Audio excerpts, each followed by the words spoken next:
This is CGTN, China Global Television Network.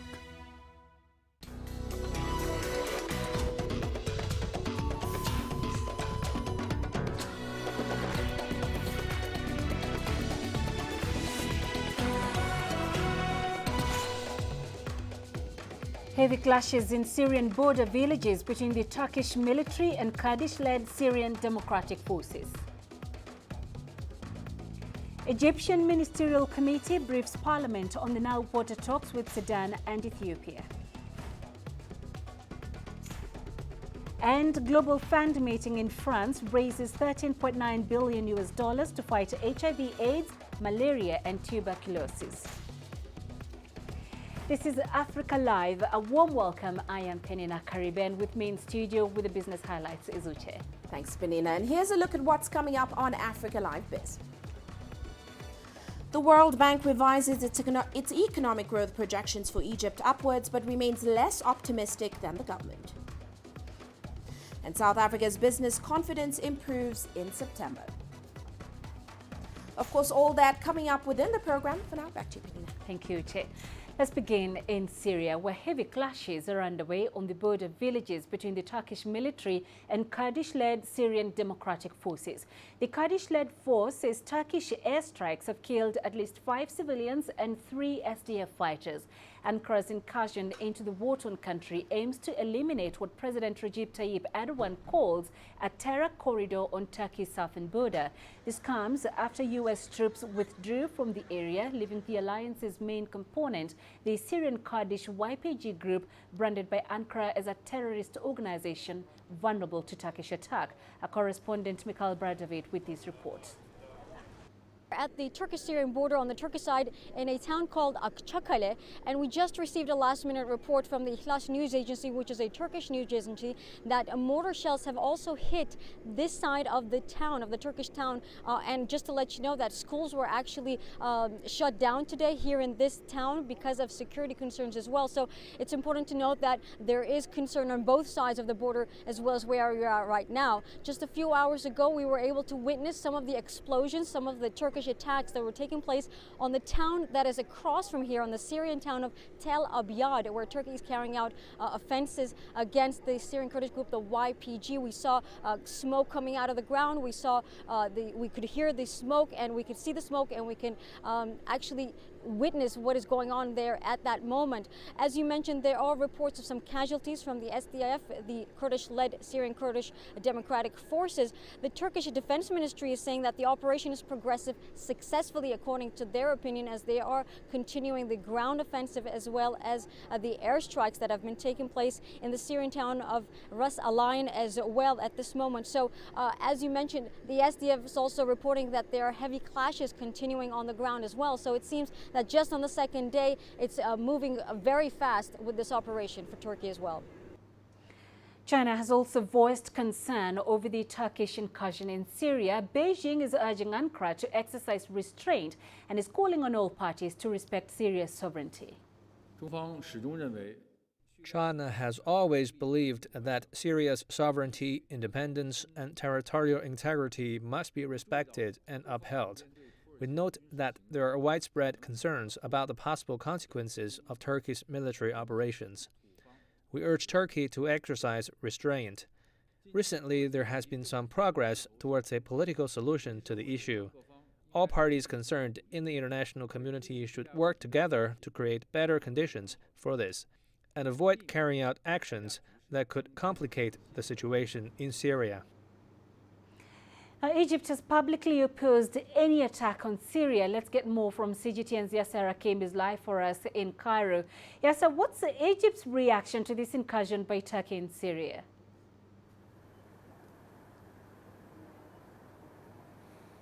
Yes, Egypt's foreign ministry issued a statement, a strong worded statement condemning the Turkish attacks, saying they are unacceptable.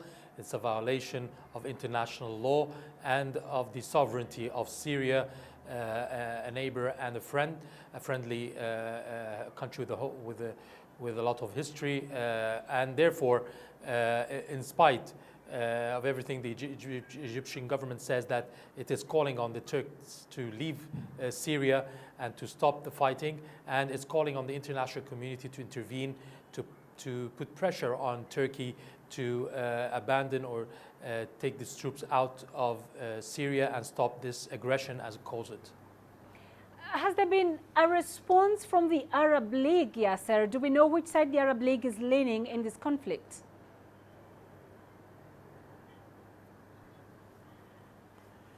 Yes, the Arab League also issued a statement refusing the attack, saying that it sees the attack as an aggression on a member state, although Syria has been dismissed or suspended by the Arab League since the fighting had begun years ago, around 4 years ago, and therefore, although it has not an active seat in the Arab League, however, the Arab League says that Syria remains an Arab country, a member of the Arab League, and has its own sovereignty, and that Turkey has violated the sovereignty. There will be an emergency meeting on Saturday in Cairo, called for by Egypt, an emergency meeting of the Arab League to discuss any reaction concerning the Turkish attacks on Kurds in Syria. At the same time, Arab countries, you know, the Arab League is a group that is an umbrella of Arab countries. So every Arab country, or most Arab countries, have also had their say, and as members they will be discussing on Saturday. Most of the Arab countries have issued statements refusing the attack, condemning the attack, except Qatar. Qatar so far, according to the Turkish Foreign Ministry, Qatar is supporting the Turkish attacks on Syria, while the rest of the Arab countries either they have condemned, such as Saudi Arabia, the United Arab Emirates and other countries have not yet issued any statements. Yes, there has been a protracted conflict in Syria. How has it affected the region?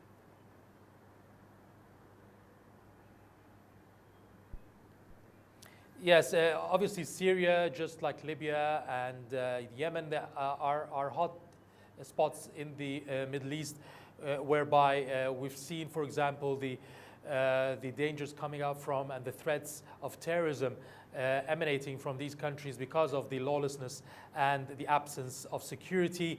We've seen the terrorist groups such as ISIL wreaking havoc in these countries and spreading into its neighbors.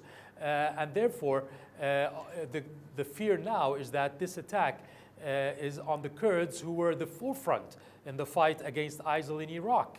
And as you understand, there are thousands of ISIL prisoners with the Kurds. Now, if this onslaught leads to the fleeing of these ISIL prisoners of war, from the Kurds, then this could mean that they would disperse back into Arab countries. They could reignite the war of terrorism again in other countries that they would manage to flee to or to smuggle into. So obviously this is a danger not just on Syria, not just on Iraq, not just on Libya, but also the countries in the region. So this is why there's a lot of concern, not just because it's an attack on a sovereign state, but also because of the issue of terrorism. All right, Yasser, thank you for that update. Yasser Hakim live in Cairo. Our top Chinese and American negotiators have launched a new round of high-stakes trade talks in Washington. Despite the strains, the world's top two economies are currently looking for ways to end their spat, which has been rattling the market. CGTN's James Spellman brings you up to speed.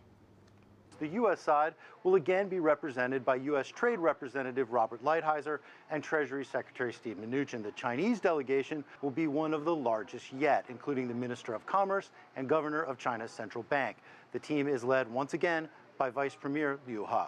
At the invitation of the United States, Vice Premier Liu He will hold the next round of high-level economic and trade consultations with the U.S. We hope that the U.S. can work together with China to meet each other halfway and promote progress in consultations on the basis of mutual respect, equality, and mutual benefit. President Donald Trump has said he wants a comprehensive deal that would deal with everything from the U.S. trade deficit with China to Beijing's industrial policy. But the White House is leaving the door open to a limited agreement that may include China buying more U.S. agricultural products and the U.S. agreeing to some form of tariff relief. Even a limited trade agreement could provide an economic boost for both countries.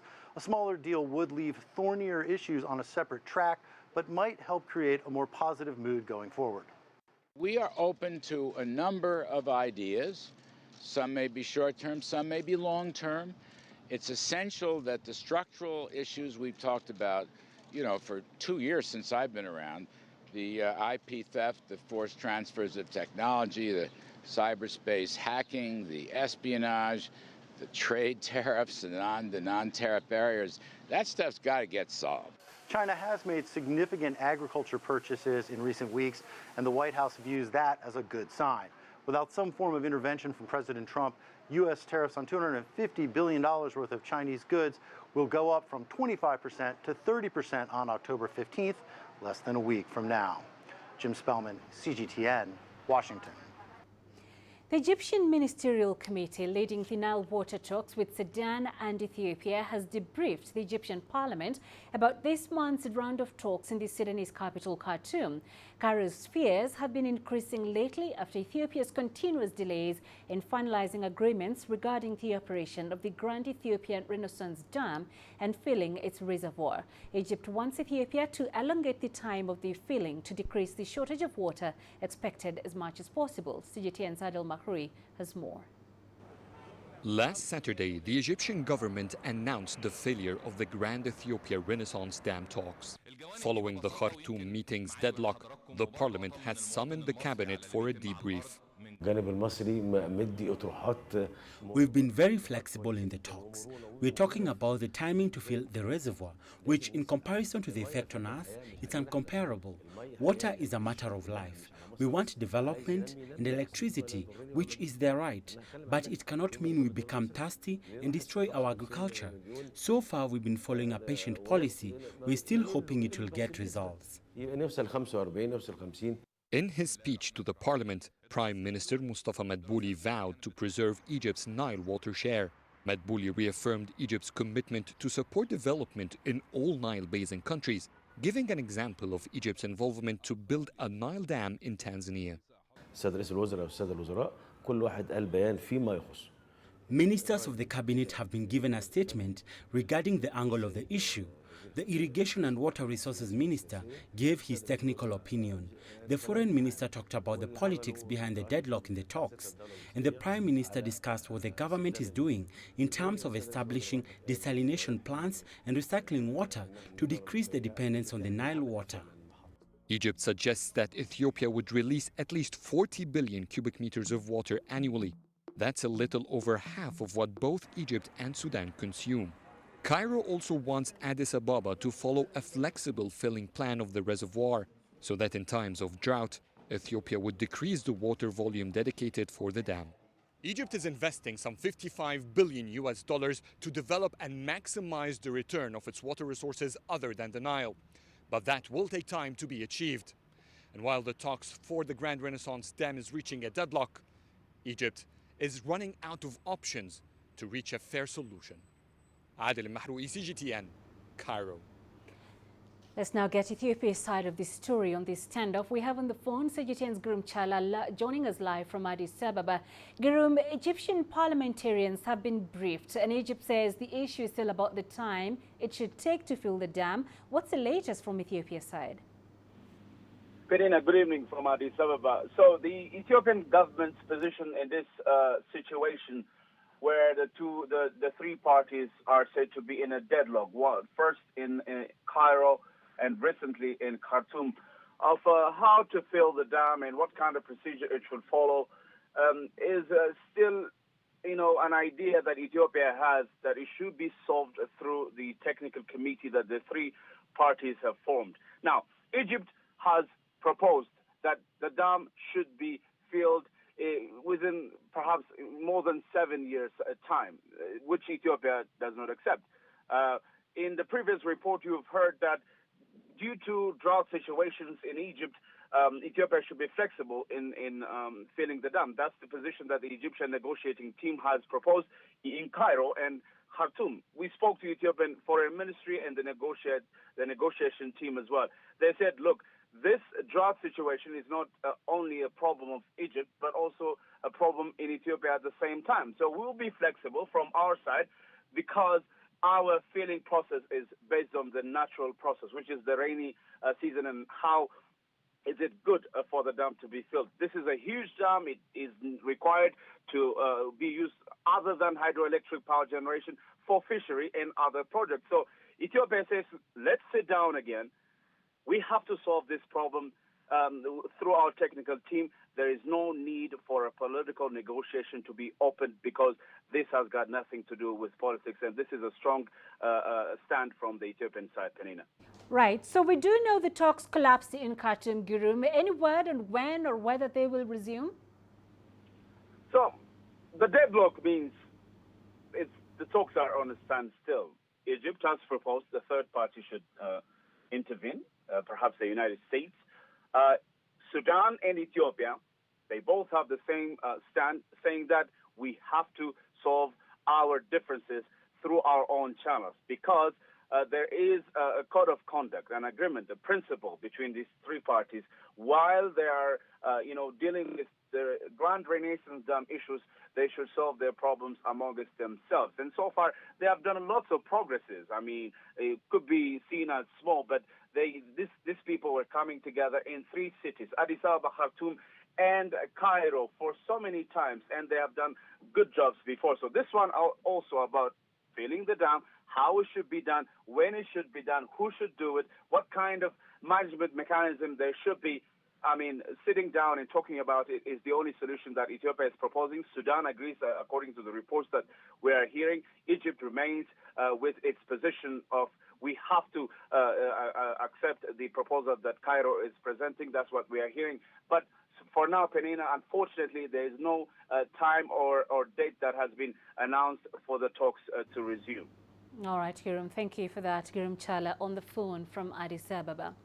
Heads of states, CEOs and global health leaders who gathered for the Global Fund meeting in France raised at least $13.9 billion to finance the fight against AIDS, tuberculosis and malaria over the next 3 years. A dozen heads of state and government, mostly from African countries, were attending the two-day Global Fund conference. The donations from governments, philanthropic donors and the private sector will be used to finance health programs in more than 100 countries. Major recipients of the fund are Nigeria, Tanzania, the Democratic Republic of Congo, Mozambique and Zimbabwe. The Global Fund said the money would help avert 234 million infections and help the world to get back on track to end HIV, tuberculosis and malaria as epidemics by 2030. The organization said the programs it supported since its creation in 2002 had already saved 32 million lives. You're watching Africa Live. Let's take a quick break. Coming up. Calls for increased training of mental health experts as world marks Mental Health Day. And to bury or to cremate, debate rages as land for burial becomes scarce in Zimbabwe. The newly upgraded CGTN website offers optimized coverage of China and international affairs, as well as distinct voices from around the globe. Be the first to know the biggest political news and discover the background to the major decisions. Decode China with a different perspective and get a better understanding of how China sees the world. Go beyond the news with sharp opinions on the event shaping today's world and reveal a China you have never seen before. Listen to entrepreneurs for in-depth analysis of the economy and touch the pulse of new technology via our hands-on videos.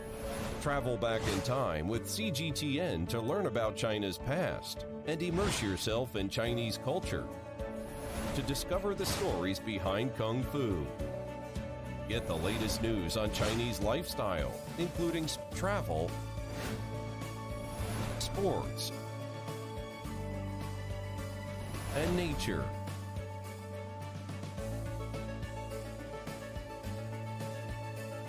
Regular productions including Ask China put high-ranking officials on the spot, while C-Lab presents new ways of storytelling via cutting-edge technologies, and Global Stringer delivers unique videos from China and beyond. Take a look at the world from a different angle. See the difference.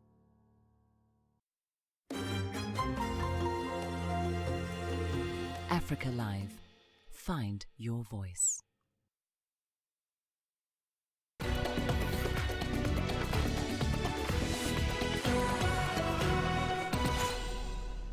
South Africa's University of Johannesburg has held a colloquium under the theme, The People's Republic of China at 70, Policy, Institutions and Development. The seminar is marking the 70th anniversary of the founding of the People's Republic of China. CGTN's Ulysses Njamela has more. This colloquium seeks to delve into core and critical questions of China's developmental story since 1949 by drawing from different experts and scholars. Professor Martin Jacques is the author of the book called When China Rules the World, The End of the Western World and the Birth of a New World Order. He believes that China is becoming the envy of many countries because of its structured development. China has never been and isn't and never will be like Western countries. This is absolutely fundamental to any understanding of China. And of course, the Westerners cannot bear this because the Westerners have long believed that every country ultimately has to take the Western way, otherwise they'll fail. China growth and China's development, it's a blessing in the sense that for the very first time since independence, the world now has choice. You are now having choice. It's no longer just the Western holding the golden key to development.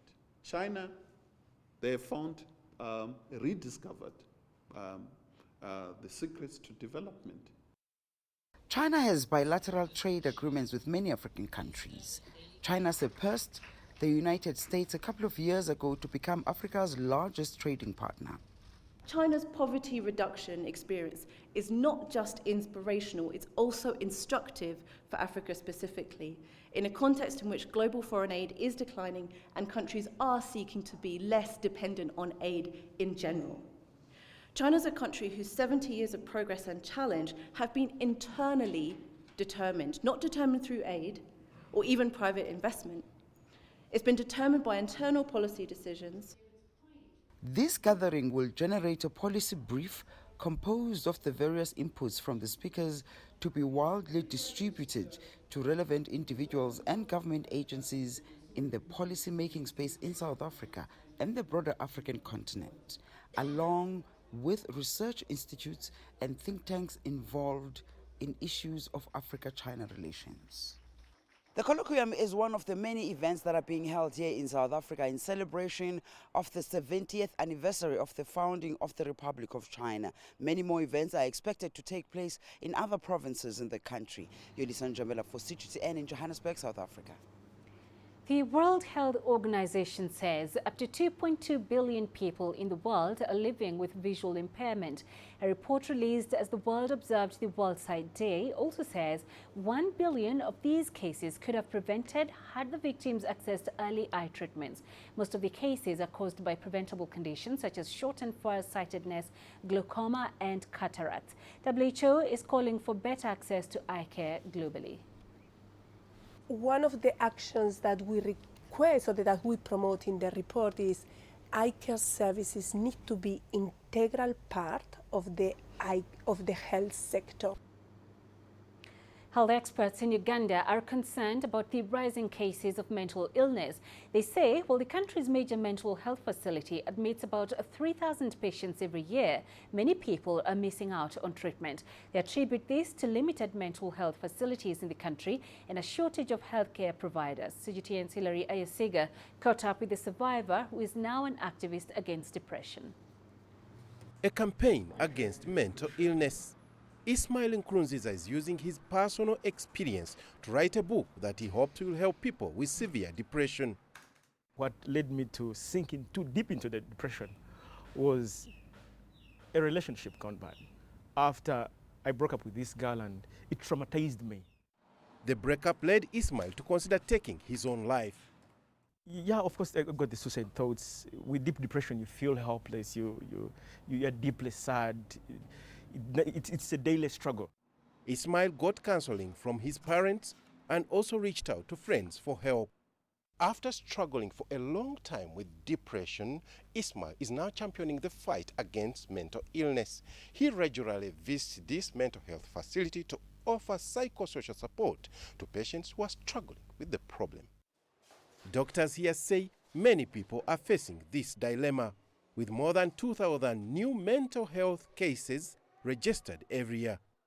But if you have the predisposition by virtue of your genes, and then you go through something traumatizing, like a negative life event, like you lose somebody you love so much, or you lose a big deal of money, or that kind of thing, a breakup with someone in a relationship, it ends up pushing you over the edge to get mental illness.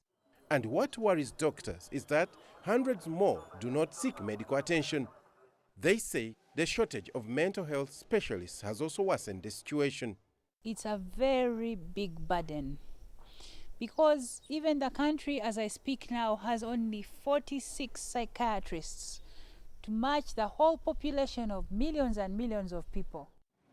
Without much help, some patients resort to substance misuse and sometimes end up taking their own life. Figures from the UN World Health Organization show globally someone dies due to suicide every 40 seconds. To solve this problem, the government of Uganda is training more health workers and also integrating mental health care at all medical facilities. But as he types away, Ismail believes through his memoirs he will be able to reach many people and hopefully save lives. Hilara Isiga, CGTN, Kampala. And in Egypt, mental health disorders remain a stigma. As a result, the country does not have accurate statistics on issues like suicide rates that occur from mental health issues. Nonetheless, the government and individuals have begun creating awareness on a digital platform, hoping to leave beneficial information online for people coping with mental issues.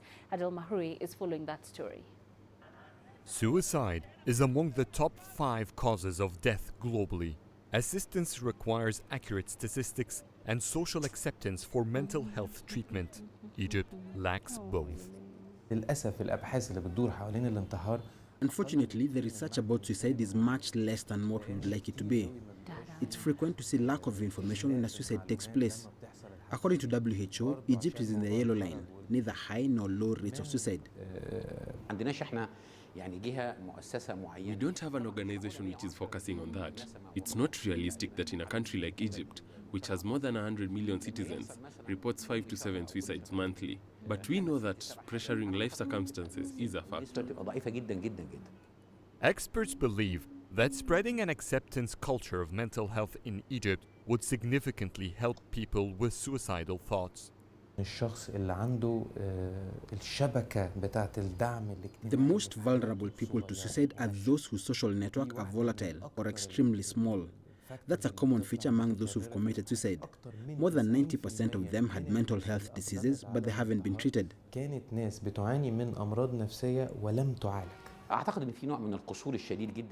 We are suffering from the extreme lack of awareness about mental health. If those who attempted suicide had found a kind of accessible mental support or social support, if they seek care and his frustrations are dealt with, I believe the rates of suicide will tremendously drop. The National Mental Health Secretariat in Egypt has established a hotline to help people who are thinking about suicide. It has also been leading online awareness campaigns about mental health diseases. Internet is part of the new generation's lives. They connect through social media. To them, texting is easier than talking. So all initiatives online are great. People can enter, view some useful information, learn about their mental status, and this can save lives. There are other online private initiatives that are offering channels for people to learn and talk about their feelings and mental status. On social media, such pages provide a chance for people to speak anonymously. which could encourage more people to talk, especially those who are still affected by the stigma mental health has in Egypt. Adil Mahroui, CGTN, Cairo. World Bank figures show that about 1/3 of Zimbabwe's 16 million people live in urban areas and that its urban population is growing around 2% annually. As a result, Zimbabwe's urban centers are struggling to find space to bury its dead, triggering heated debate on the subject of cremation as an alternative to traditional burial. CGTN's Wulkista Nyabwa tells us how local authorities are navigating sensitive cultural beliefs in a bid to encourage citizens to consider alternatives. The dreaded residents of the dead, these graves are chewing into Zimbabwe's urban space. A growing debate on the adoption of cremation, which is the disposal of the human body by burning it to ashes, has been met with mixed sentiments. For Lakmo, while the dead hold a delicate space in humanity's memories, the state in which we choose to inter them is of no essence, especially in these economically biting times. Being buried the conventional way is expensive as it entails subscribing to a funeral policy and buying a grave. Let's assume I die in a foreign land. The process of repatriating my body to my final resting place is really costly, and usually in that circumstance resources will not be permitting. In that case, it's better to be cremated. There is nothing odd about it. For the owner of this small business that makes and sells over 90 coffins per month, advocating for cremation is a gesture that he scorns for a number of reasons. Based on our African tradition, when a human dies, he must be respected through a proper burial with his remains intact, not to be cremated. Focusing also on my business, it will suffer once we adopt cremation. There will be no one to buy my coffins, so it's damaging in two ways. Firstly, on our cultural norms and traditions, and on businesses pursuing this line of trade. With Zimbabwe's capital, Harare, having thousands of people in need of housing, some deem it prudent to offer first preference to the living and bring a halt to the disappearing space consumed by graves through adoption of cremation. While authorities work on measures to address this crisis, for now it's a tug of war between the dead and the living. Wulkista Nyabwa, CGTN. Let's now catch up with the day's business news, and for that we cross over to Uche. Thanks, Peninah. And coming up on Africa Live Biz. The World Bank revises its economic growth projections for Egypt upwards, but remains less optimistic than the government. And South Africa's business confidence improves in September. Africa is the nexus of enterprise, and global business will tell you why it matters. From the mega investment projects to multi-billion-dollar mergers and acquisitions. Africa today collects, just in terms of revenues from taxes alone, $545 billion a year. If you take 10% of that and you devote it to the energy sector, problem solved. All this on Global Business, weekdays at this time on CGTN.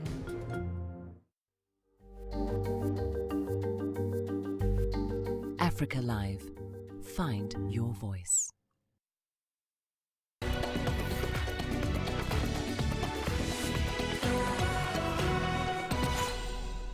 Now, the World Bank has predicted that Egypt's economy will grow by 5.8% this financial year. The forecast is marginally lower than the government's target of 5.9%. Now, the growth is subject to a 6% increase in economic growth pending the implementation of macroeconomic reforms in the 2020-2021 fiscal year.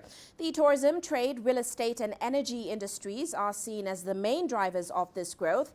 However, 39% of the working age population remains unemployed, indicating a relatively weak private sector job creation.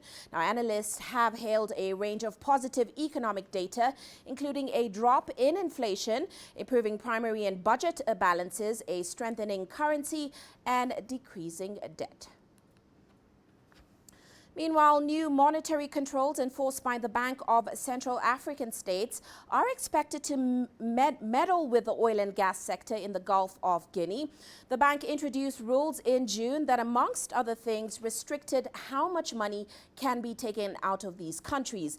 They were aimed at bringing order to a monetary bloc awash with petrodollars, but which often ends up in offshore bank accounts owing to tax controls, or rather lax controls. Equatorial Guinea, which is a member of the Organization of the Petroleum Exporting Countries, derives more than 90% of its foreign revenues from its oil and gas sector. The country's oil minister, Gabriel Obiang Lima, told Reuters on the sidelines of an oil conference in Cape Town that companies are reluctant to invest more than $2 billion in the country if they cannot take it out. And moving on, South Africa's business confidence improved in September. Figures from the South African Chamber of Commerce and Industry showed a strong bounce back in sentiment. Now, the business confidence index came in at 92.4 points in September from 89.1 in August, which of course is the lowest level the index has reached in 20 years. CGTN's Sumitra Naidu reports from Johannesburg. Business confidence recovered in September. It came as a welcome surprise after a dismal showing in August. The month-on-month recovery of 3.3 index points is similar to the figure seen in January 2018 after Cyril Ramaphosa was elected ANC president. Although it's small, it's only about critical indices, gives us some idea of a more positive business climate. But it creates an opportunity actually where you can build on.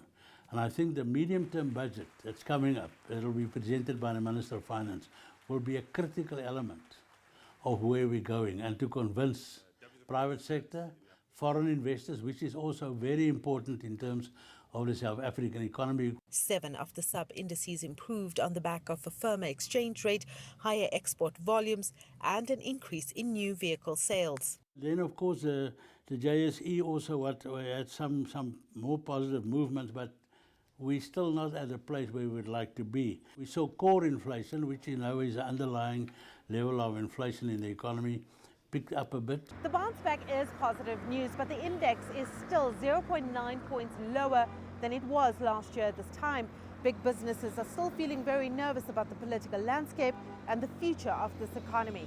Cass Kavadia from the Banking Association South Africa says government needs to restore confidence. That shouldn't make us complacent, but at least it gives us some breathing space. Those state-owned enterprises that are not strategic but have the possibility of viability with restructuring and so on, let's restructure them, including looking at ways and means of including private capital into those state-owned enterprises, right, and private expertise.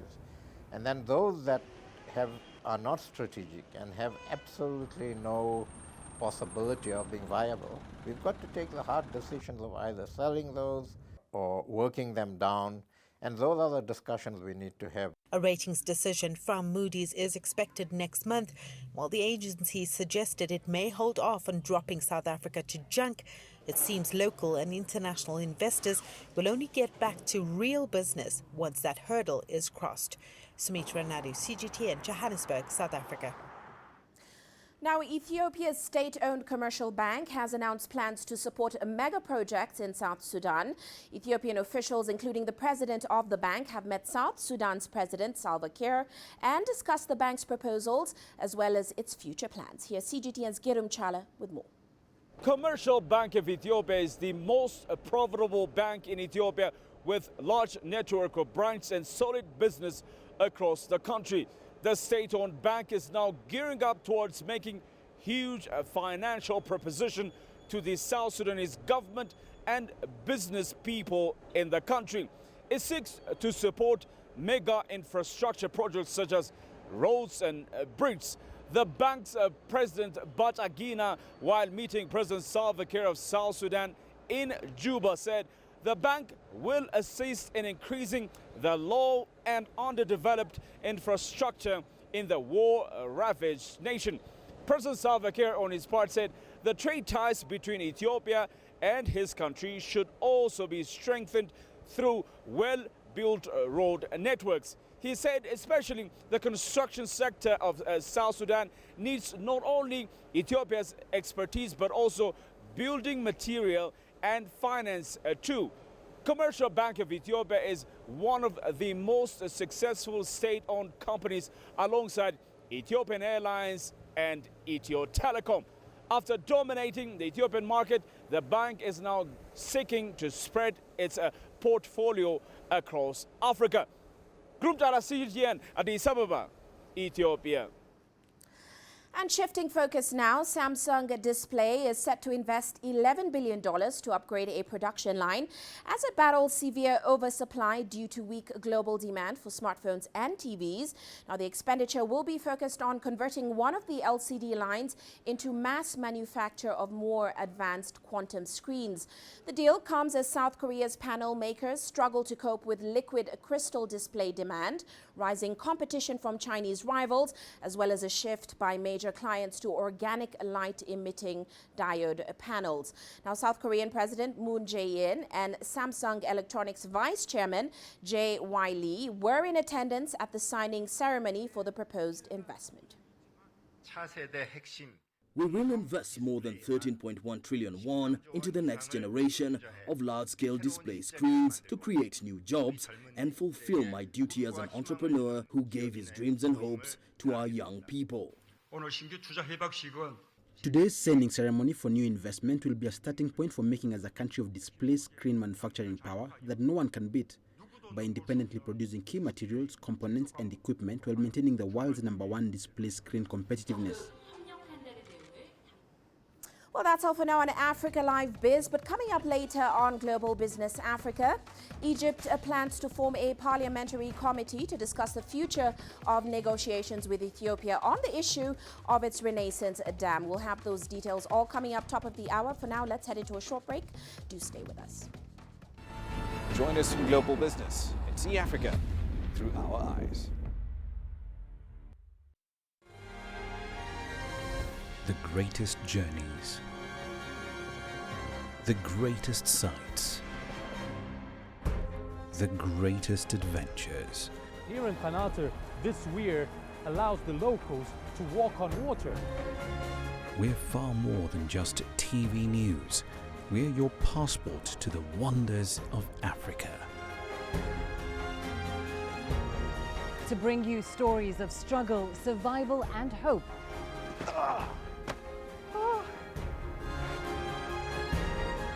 So let's explore.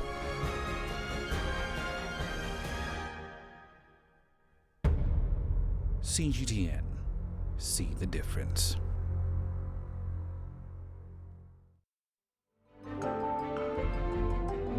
Africa Live. Find your voice.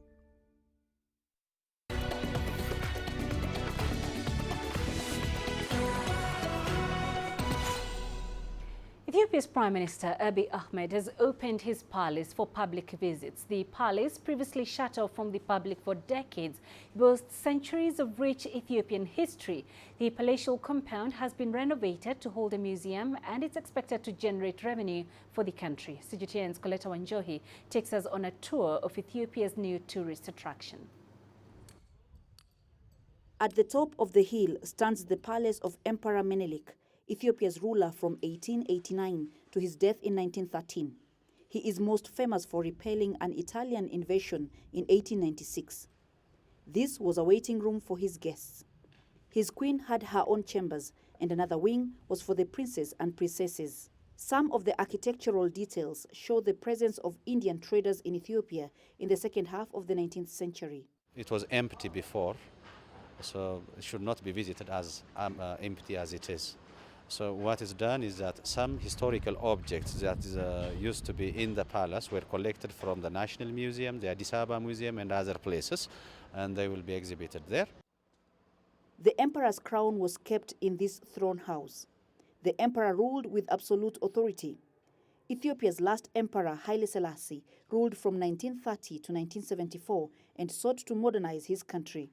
He is recognized as one of the founding fathers of the Organization of African Unity.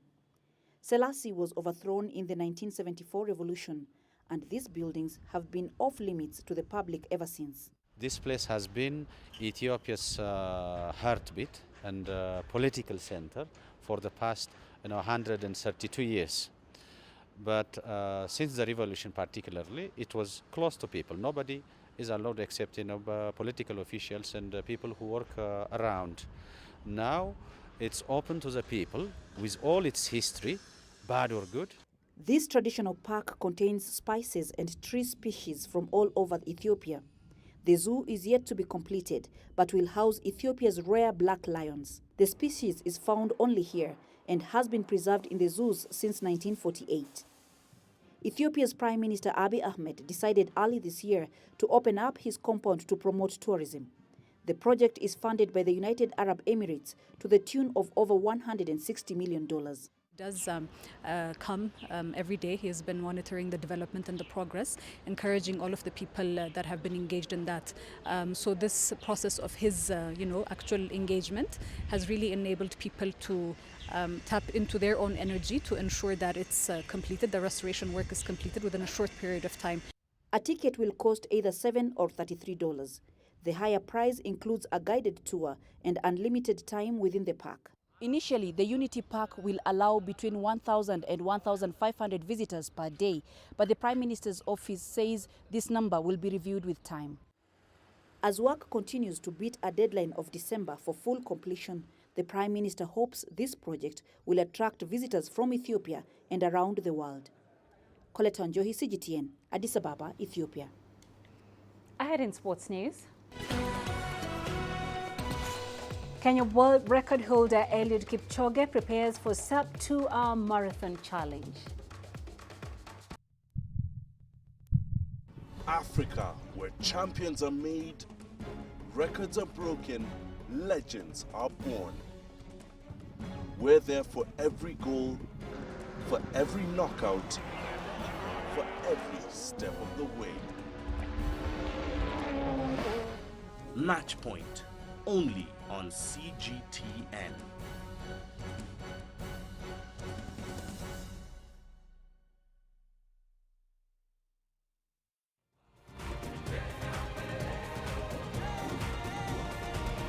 Africa Live. Find your voice.